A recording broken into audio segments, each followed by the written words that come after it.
SIR का खौफ, पश्चिम बंगाल में घुसपैठियों की भगदड़, झुंड के झुंड लौटे बांग्लादेश। मतदाता लिस्ट की सर्जरी शुरू, अवैध घुसपैठिए रातों रात बॉर्डर भागे।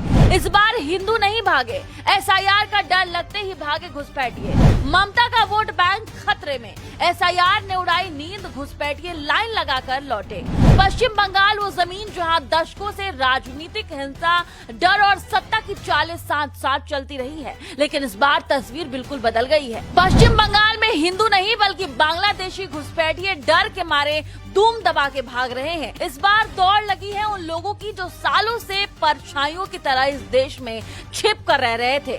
इस बार अपनी जान बचाने के लिए भारत के नागरिक नहीं भाग रहे, बल्कि बांग्लादेशी घुसपैठिए झुंड के झुंड बॉर्डर पार कर रहे हैं। और उसका वजह है एक छोटा सा शब्द एसआईआर, यानी स्पेशल इंटेंसिव रिवीजन, यानी मतदाता सूची की जांच पड़ताल बंगाल में जारी हो गई है। लेकिन बंगाल की राजनीति में यह एक जांच नहीं, यह एक भूकंप है। हकीमपुर बॉर्डर जहां कभी शांत हवा बहती थी, आज वहां इंसानों का सैलाब उमड़ पड़ा है। बैग, बोरे, बच्चे और डर से कांपते हुए चेहरे बॉर्डर पर दिखाई दे रहे हैं। ये घुसपैठिए जो कभी रात के अंधेरे में भारत में घुसे थे, आज बीएसएफ को चकमा देकर, 2 नंबर के दलालों को पैसा देकर, झुग्गियों में छिपकर, दिहाड़ी मजदूरी करके धीरे धीरे वोटर लिस्ट में घुसकर अपना नाजायज घर बसाने आए थे। लेकिन आज उन्हीं के पैरों तले जमीन खिसक गई है। लेकिन एसआईआर शुरू हो चुका है। किसी के पास पहचान पत्र नहीं, किसी के पास कोई दस्तावेज नहीं, किसी के पास यह भी साबित करने की ताकत नहीं है कि वे भारत के नागरिक हैं। और जैसे जैसे एसआईआर की टीमों ने झुग्गियों में दस्तक दी, जैसे ही लोग समझे कि अब असली जांच शुरू हो गई है, तो अचानक भीड़ दौड़ पड़ी। हजारों की संख्या में लोग घर छोड़कर, काम छोड़कर रातों रात बॉर्डर पर जमा हो गए, क्योंकि अब बचने का एक ही रास्ता है, वापस बांग्लादेश भागो। हकीमपुर चेक पोस्ट पर बीएसएफ की गाड़ियां भर भर कर लोगों को ले जा रही है। किसी का कहना है हम 5 साल से इंडिया में थे, किसी का कहना है 4 बच्चों को यहीं पैदा किया है, तो किसी का कहना है कि काम मिल रहा था इसीलिए रुके हुए थे। लेकिन सच्चाई यह है कि ये लोग अवैध थे, ये लोग नियम तोड़कर आए थे, ये लोग खुलेआम भारत की जनसंख्या, सुरक्षा और वोट बैंक पर बोझ बन गए थे। और अब जब असल जांच शुरू हुई है, तो असली चेहरे बाहर सामने निकल कर आ रहे हैं। झुंड के झुंड, सैकड़ों हजारों भीड़ में, घबराए हुए, डर के मारे कांपे हुए। लेकिन यही कहानी का सबसे खतरनाक हिस्सा नहीं है। सवाल ये है कि इतने सालों से ये लोग यहाँ पर कैसे रह रहे थे? किसने इन्हें सुरक्षा दी? किसने इन्हें बसाया?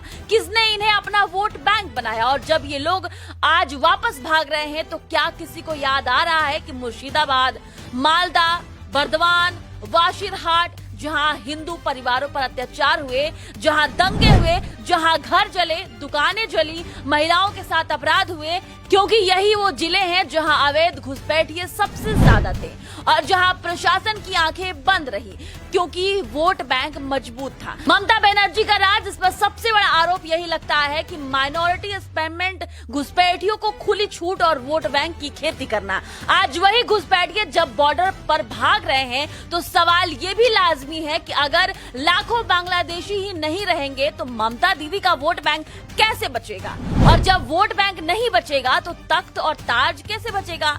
और सवाल ये भी उठता है कि मुख्यमंत्री पद भी कैसे बचेगा? कई जगह हिंदू घरों ने देखा कैसे उनके इलाकों में घुसपैठियों की आबादी बढ़ी और कैसे धीरे धीरे पूरा हिस्सा परिवार में बदल गया, कैसे दुकानों के बोर्ड बदल गए, कैसे एक एक करके हिंदुओं का पलायन शुरू हो गया। और जब एसआईआर ने असली सच्चाई दिखाना शुरू की, तो खुलासा हुआ कि उन इलाकों में बड़ी संख्या में ऐसे नाम थे जो असल में भारत के नागरिक नहीं थे। यही वजह है कि आज हिंदू नहीं बल्कि वो लोग भाग रहे हैं जो असल में घुसपैठिए थे और जिन्होंने वर्षों तक बंगाल की राजनीति का चेहरा बदल दिया था। ये सिर्फ बॉर्डर की कहानी नहीं, ये एक पूरी सियासत मशीनरी के ढहने का मंजर है। ये एक वोट बैंक साम्राज्य के बिखरने की आवाज है।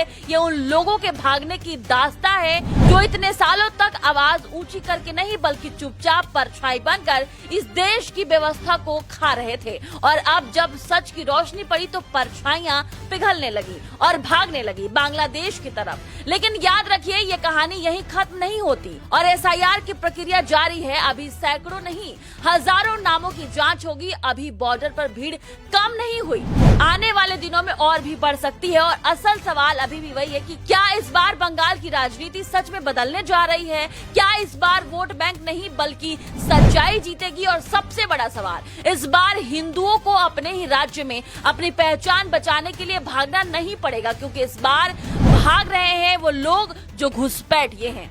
वो जा रहे हैं बंगाल अपनी सच्चाई, अपनी चोट और अपने भविष्य के साथ एक नए मोड़ पर।